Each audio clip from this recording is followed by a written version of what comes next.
Wildling Press presents How Do I Book?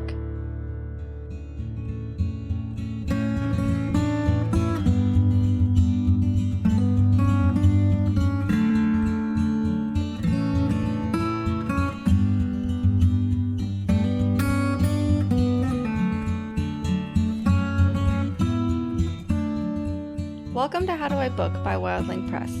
We like to chat about book writing, book publishing, book marketing, and of course, book reading. We're trying to help new and experienced authors develop their craft, widen their perspectives, and learn to get a little wild every once in a while. I'm Grace. I'm Christina. I'm Mary Peyton. And I'm Mike. Happy Pride Month, everybody! Woo! Woo! Happy Yay! Pride!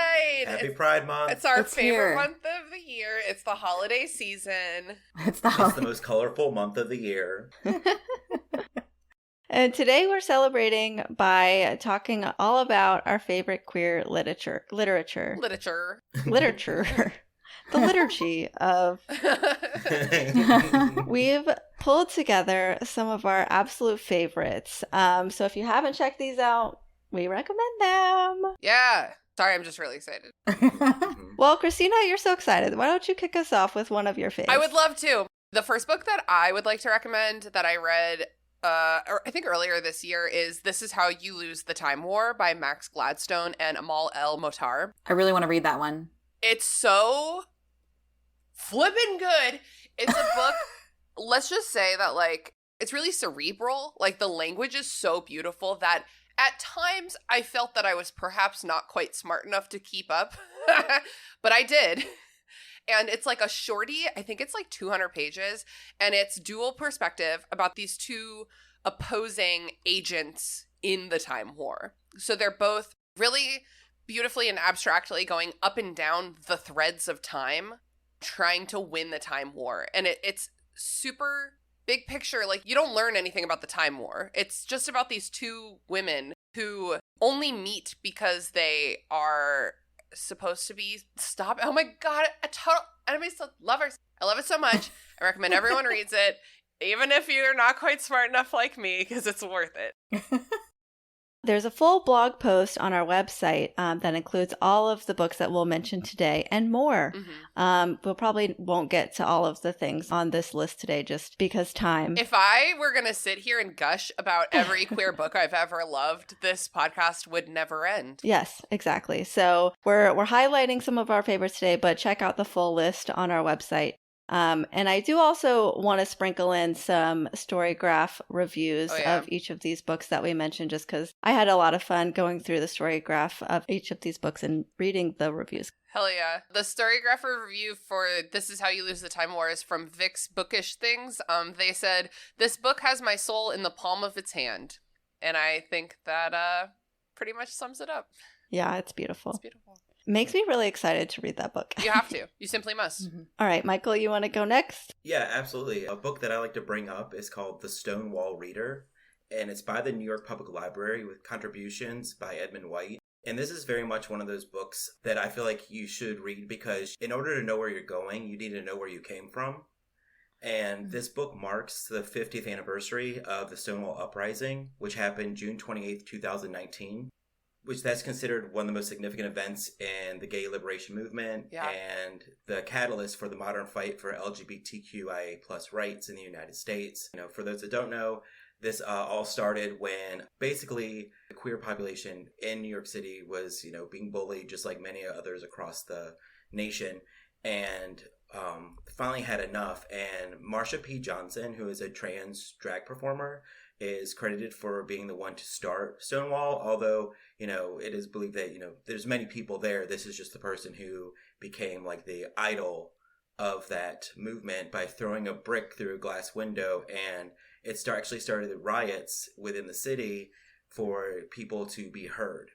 And it's just really cool with this book because it's basically an anthology of articles and basically, of the events that went on during that time from that actual day, 5 years before and 5 years after. It's a collection of first accounts, diaries, periodic literature, and articles from LGBTQ magazines and newspapers.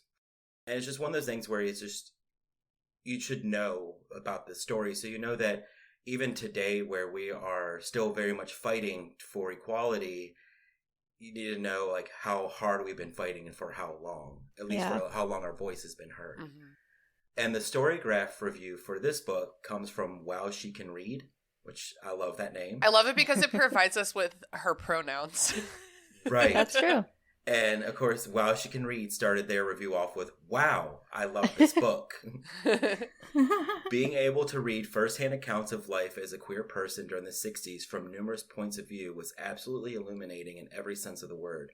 For me, each story I read added another layer to the world I was able to visualize in my head, helping me imagine what felt like the real, immersive 3D world that these writers and activists once lived in. It's like the opposite of my book review. I'm like, what if two lesbians running up and down time? And you're like, okay, what about our very real history? It's all about balance. Yeah, and I don't really read a lot of nonfiction, so this was definitely one of them that I was really like proud that I read. Yeah, good for you. Yeah. Excellent. All right, Mary Peyton, you're up. Well, I'm going to talk about a Wildling favorite, The House in the Cerulean Sea by T.J. Klune. Woo. Oh my God, and Yes. we got to meet him a couple weeks ago. A couple months, like time. What is time? We got to meet him. We got to meet him. We did. He signed our books. Yeah, shout out to Fountain Bookstore for throwing that wonderful event. We love Fountain Books. And he was just as wonderful and kind and warm and welcoming as his books are. Well, at least the ones I've read. And this book is one of them for sure. V.E. Schwab, who's a really famous author, said of this book, it's like being wrapped in a big gay blanket. Oh and God. Can confirm. This one's fiction. It's just like really wholesome, heartwarming fiction. It's about a caseworker his name is Linus Baker. He works for the department in charge of magical youth. I love magic kids. It's like so many shenanigans always ensue. Yeah, and it starts off very like dry humor, like very like no nonsense kind of, but you're also talking about magic. It's a very cool combination from the beginning. And his role when the book starts out is to determine whether 6 dangerous magical children are likely to bring about the end of the world. I love it so much. Yeah, it's a really enchanting love story, but even so much more than that, it's more a found family story. Yeah, I think that the romance aspect is really, it's not the main crux of it. Yeah, it's still wonderful. Like, I loved every moment of the love story of it, but it's much more about like found family in a very unexpected place. And it was beautiful. Highly recommend. I listened to the audiobook, which I really enjoyed the narrator on that one.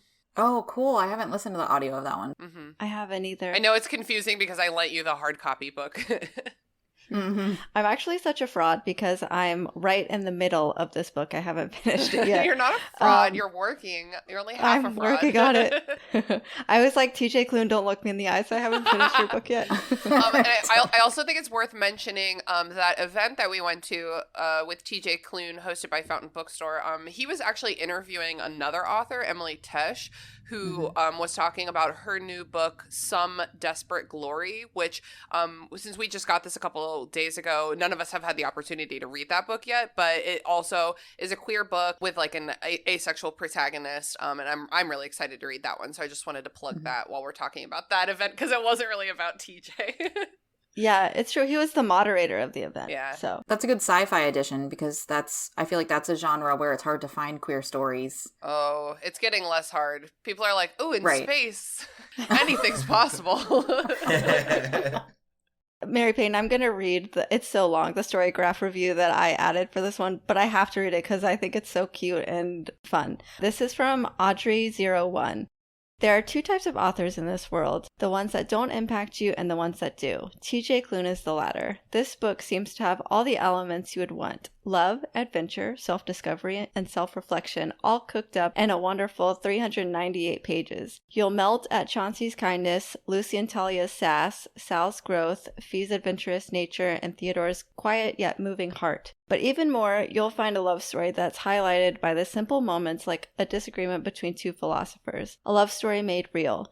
Dear God, I absolutely love this story. I don't want to spoil anything else, but I will say 2 more things. Special mention, Calliope, Zoe, and Helen, which, BTW, I want more of. And special mention to all these gorgeous, gorgeous parts of the book. And she goes on list to those 20-page numbers. No, I'm not going to list all the So pages. many. She goes on to list so many pages, which like relatable. I'm gonna go through and see what moments those are. That's really funny. Yes. Yeah. This is definitely a person who tabs as they're reading. You know what I mean? Yeah. Mhm. Yeah, for sure. So they finish off their review by saying a magical experience that I would recommend to anyone. So I just love that review and I wanted to share it. So I guess it's my turn. I think I have to mention as one of mine Red, White, and Royal Blue. Have we all read that one? I think so. I haven't read it. Okay, well you must. Oh no. Oh no. Adding it to your job requirements. But that one's so fun. Actually, I think, Christina, when you handed it to me, you were like, this is required reading. It was because So- you were editing something spicy, and I was like, this is medium spicy. It is medium spicy compared to what I was editing. But yes, this book is so fun. We've got the son of the President of the United States, and we have the Prince of Wales. And I want to interject that the president of the United States is a woman. Latina woman. Yes. Latina woman, yes. And just a little like enemies to lovers vibes. So many good enemies to lovers stories in queer fiction. There's something there. I'm going to percolate on that a little bit. There's gotta be something there. But yeah, so these two dudes are just kind of like thrown together. They have very tense moments. And yeah, you just kind of go on this journey with them. It's a great, fun ride that I definitely recommend. Hell yeah. Also, a fun fact about Red, White, and Royal Blue, the original printing has Harry Potter references in it, and they have recently released an updated edition with all of those edited out. So if you are someone who doesn't like to think about Harry Potter, then definitely make sure to get a 2023 version of that. I think the cover is blue instead of pink, if I remember correctly. Oh, that's Okay, awesome. cool. Yeah. Yeah, I love that. I did not know that. Thank you for sharing. So this is what KB_ has to say about this book. Loved, absolutely loved this book. One of my all-time favorites this year by far. There were so many times where I just sat and laughed at something in this book, and then moments where I held my breath and wished. Also definitely recommend listening to the audiobook and reading the book at the same time. It makes those funny moments even more funny. Cool. I never do that. I No, listen me to a lot of neither. audiobooks, but reading the print and the audiobook at the same time can be really fun. So this would be a good one to do that with if you haven't ever done that before. Yeah. That's awesome. All right, Christina, you want to share another one of your faves? Yeah. You added a lot to this list, I so you can. Did a lot of them are lesbian enemies to lovers. I have a special interest. The next one I'm going to plug is Loveless by Alice Oseman. You've probably heard of Alice Oseman before. They write a lot of queer fiction. I'm not certain of their pronouns, which is why I'm defaulting, but they write the Heartstopper series. And my friend actually has a podcast called True Ham Grammar Book Club, which is based on the Heartstopper series, which I haven't read, so I don't get that joke. But Loveless is about a girl who, Georgia, who is starting her first year in college. Basically, it's her story of figuring out that she's asexual and aromantic. Which is hard for her because she has not been exposed to that language, which is why it's so important to have books like Loveless. This book is like the queer like encyclopedia. There is so much diversity of the queer spectrum in this book because the gays hang together, and also because Georgia, I think, specifically seeks out like the Queer Student Alliance or whatever it's called to help her figure out what she's going through. And it has, oh my god, guess what? It has a very fun lesbian enemies to lovers subplot. Shocker. Didn't see it coming. I think this is a great book if you're like wondering if you are asexual or aromantic. I think it's a great way to kind of help you think through that. Or for someone like me who's like aggressively romantic and aggressively sexual, it's really a good practice, I think, to help me get into the mindset of someone who is so different from me. So I really enjoyed this one. It's a lot of fun. This story graph review like makes me want to cry. This is by Geodrite. Growing up as a hopeless romantic aro ace without realizing I was aro ace was terrifying because I always felt like I was broken in some way when other people described their experiences with sexuality and romantic attraction.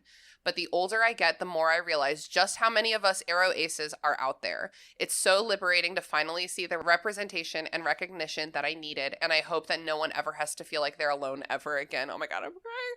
I got chills. Oh. I'm sobbing. This is why representation is so important. Yes. How are you supposed to know that you are something if you don't know that that thing exists? Yep. Maybe we should end the episode there. That was beautiful. And that's how you book. No. Michael, give us another brag. Sure. Another book I'd like to recommend is The Seven Husbands of Evelyn Hugo by Taylor Jenkins Reid. That's fun. Yeah, Taylor Jenkins Reid has also wrote Daisy Jones and the Six, which is kind of loosely based on Fleetwood Mac. This one, The Seven Husbands of Evelyn Hugo, you can kind of get some Elizabeth Taylor vibes from it, although the actual husbands and storylines are not. But this one is actually about an aging and reclusive Hollywood movie icon named Evelyn Hugo, and she calls an unknown reporter to come interview her in her final days to talk about her life as a Hollywood elite. And so it spans from the 1950s to the 80s, her story does, and it just basically goes through her different marriages and the way she had to live her life in the spotlight and out of the spotlight. And I don't want to give too much away because it really is a fun book that you can read very quickly. And it's just very cool, a lot of fun. It hits on lesbian and gay relationships, biracial characters. It just has all these different elements to it that makes it a very interesting book to be living in Los Angeles in the United States from the 50s to the 80s. Mm-hmm. And the Storygraph review comes from The Bookish Gamer with 2 R's. It says, honest to God, this book, I can't put it into words. Just read it. LGBTQ+, biracial, all different types of races and people. So good and so beautifully handled. And I just want to add in there, this is not the review, this is back to Mike's opinion and thoughts on things. It's really cool because you get not only Evelyn's journey through their love with other people, but also their journey as an ally. And it's just, I just highly recommend it. There's funny parts, some parts are heartbreaking, but it's just a really good book. Awesome. Yeah, I enjoyed it a lot too. It was very surprising. You know, I started it without really knowing anything about it, and I found myself obsessed. And I also listened to the audiobook, which is great. That's a great audiobook. Awesome. Mary Peyton, you want to give us your last recommendation? I would love to. This is a book that I read last year and love so much. I recommend to anyone. It's called All Boys Aren't Blue by George M. Johnson. This is also a book that's being banned across the U.S., strongly banned because it's both written by a person of color, a black man, but also a queer black man. So, of course, in those places where they're trying to ban books, that would be top of the list right there. So, highly recommend not only getting this book, but buying it, paying for it. Dare I say, from an independent bookstore? Yes, absolutely. Not from Amazon. And also leaving reviews for it and making sure your library has it. This book is a series of personal essays that create a memoir. So it reads like a memoir, even though it's personal essays that have been put together. George M. Johnson is a prominent journalist and an LGBTQIA plus activist. And it goes really from childhood, the things that they dealt with from childhood, like bullying, but also some beautiful moments like with their grandmother growing up. Also goes into, first relationships, but a lot of just talking about life as a black queer boy. So highly recommend to anyone to read. Great for, I think, honestly, YA and above. Mm-hmm. All right. So the Storygraph review for this one came from Red Like Roses. This person said, I usually don't pick up memoirs. It's just not my thing. I usually don't like them. All Boys Aren't Blue, however, is an exception. As a bisexual, I have always had a craving since childhood to see myself in other people. My struggles, my heartbreak, my fear, and my love. This book did that. I truly could relate to all the trauma and hope that George Johnson has gone through, though we may have been from different backgrounds. Reading this was like reading a part of my soul, a part that has been tucked away for so long I started to doubt, even wish I didn't exist. After all, who wants to be afraid for their lives for being different? Johnson ends it by saying, whether this book is a bestseller or a flop, if one person is helped by my story, then it was all worth it. It was worth it. Thank you, Mr. Johnson. Oh. Yeah. You all gotta read that book. It's so good. I'm telling you guys, like, reading through the Storygraph reviews for each of these books was just, wow. It'll get you. Okay, so I am going to recommend a book that currently all of the wildlings are reading. It's called The Starless Sea by Erin Morgenstern. And this book is so lovely. It has queer characters. It's not really about the queer characters being queer. It's just queer characters living their lives. Yeah, almost like they're just regular people. What? We love to see it. Wow. But even though the lives that they're living are actually like in a magical world where there's like a really cool underground vast library, and it's very beautiful, and the Starless Sea exists. You can tell that you're reading this right now from the energy in your voice. This book does make me emotional because it is kind of a love story to stories and books. This is a book for people who love books. Yeah. So I love that there's representation in this book, but really I just added it to the list because I always recommend it no matter what. She's weeping. And this is one of those books, too, that rarely ever in my life do I finish a chapter or paragraph and I do one of those loving sighs. It's like, Yeah. You know, and then I'm like, okay, I gotta move on. I can't listen to that part again. Which I was just about to say that I'm listening to the audiobook, and per your recommendation, if I really enjoyed something, I'm just going back. I'm gonna listen to it again. I've listened on some things on repeat on this one so much, and I'm like, you've got to move on. You're gonna be listening to this book for 2 years. It's okay. It's okay to listen to it for 2 years. Yeah. You have it now. You can. It's mine. The Storygraph review for this one is from amhud1030. They say, this is a favorite for me. I find it difficult to describe this book. All I can say is every time I read it, it consumes me and I can't read anything else. Yeah. I must give this book my full attention. It seems per other reviews that this tends to be a love it or hate it book for many. For me, it's a love, one of my favorites. This book is stories within stories that are non-linear. However, the characters and stories are all woven together. It is so visually descriptive, you feel like you are in these places and can see, touch, smell, and taste what's being described. So I love that review because I feel like this book is a little bit hard to describe, and it's just an experience that you have to have for yourself. Absolutely. And then we're going to round out our book recommendations today with Iron Widow, which y'all know we've talked about before. We've talked about it a lot before because it's so good. And I just want to remind everyone that the front cover endorsement calls it a primal scream of a book. And it is. Yeah. It is that. It's accurate. In a good way. I still have to read this. It's about It's about feminine rage. Like it's about I'm down. It's literally about a woman being like, I don't want to do any of this anymore, and then murdering everyone. Honestly, Christina, that's a great description. No, but this book is very cool. It's set in like dystopian futuristic time and centers around an 18-year-old girl named Zetian. And yeah, she's just tired of it. You know what I mean? The system in place is incredibly oppressive and she fights against it very effectively, I will say. Yeah. Oh, yeah. I mean, if you're given a giant robot with a ton of weapons, you can fight pretty effectively. Yeah. They should never have given her that robot. The system is like really brutal and violent against her and other women. And so she becomes brutal and violent to fight it, which is very cool. Yeah. And this book made the list because it is queer, but I won't tell you how because you got to find out for yourself. Ooh.